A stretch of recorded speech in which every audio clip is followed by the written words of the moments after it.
जय श्री राम, हर हर महादेव। कोई જ્ઞાતિનું અપમાન ન કરો, કોઈ જ્ઞાતિનું અપમાન ન કરો.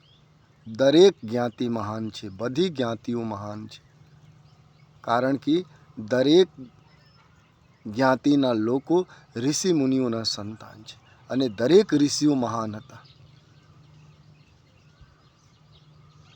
ભારત ભૂમિમાં ઋષિ મુનિઓ વિચરણ કરતા હતા, યજ્ઞ કરતા હતા, તપ કરતા હતા, સમાજ માટે જીવતા હતા અને દરેક લોક ઋષિ મુનિઓના સંતાન છે. બધી જ્ઞાતિઓ મહાન છે. સાહેબ, કોઈ જ્ઞાતિનું અપમાન ન કરો.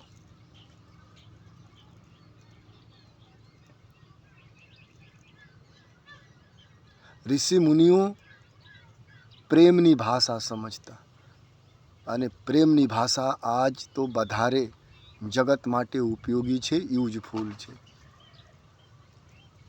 ऋषि मुनियों हमेशा कामना करता था सर्वे भवन्तु सुखिनः, सभी लोग सुखी रहे, दरेक मनुष्य सुखी रहे, कोई ऊंच नहीं, कोई नीच नहीं. दरेक सर्वे भवन्तु सुखिनः, सर्वे संतु, सभी लोग निरोगी रहे, दरेक मनुष्य निरोगी रहे, एवा भाव रखता ऋषि मुनि. सिया राम मैं सब जग जानी, दरेक માં રામ છે. પ્રેમની ભાષા બોલો, નફરતની ભાષા ન બોલો. ઋષિ મુનિઓ શીખવતા હતા પ્રેમ કરો, નફરત ન કરો. ધર્મ માટે જીવો, રાષ્ટ્ર માટે જીવો, જગત માટે જીવો.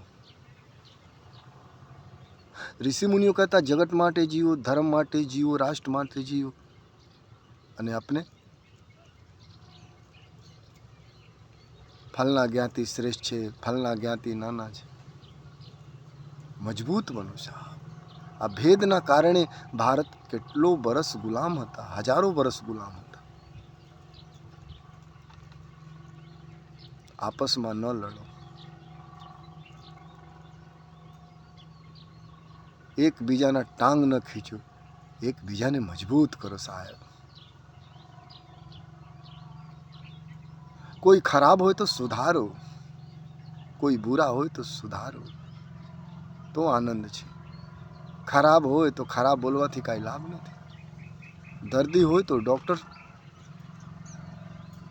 દવા આપે છે. તમારા પાસે દવા હોય તો આપો. પ્રેમની દવા, મદદની દવા, કરુણાની દવા, સત્યની દવા, સદમાર્ગની દવા. ખાલી નિંદા મત કરો, કોઈ જ્ઞાતિનું અપમાન ન કરો. સિયા રામ મેં સબ જગ જાને. તુલસી બાબા કહે છે દરેક જ્ઞાતિ, દરેક વર્ણ, દરેક ધર્મના લોકોને હું રામ સમજીને બંધન કરું છું. એવા સંતો છે અને આપણા જેવા લોકો ઊંચ નીચ, નાના મોટા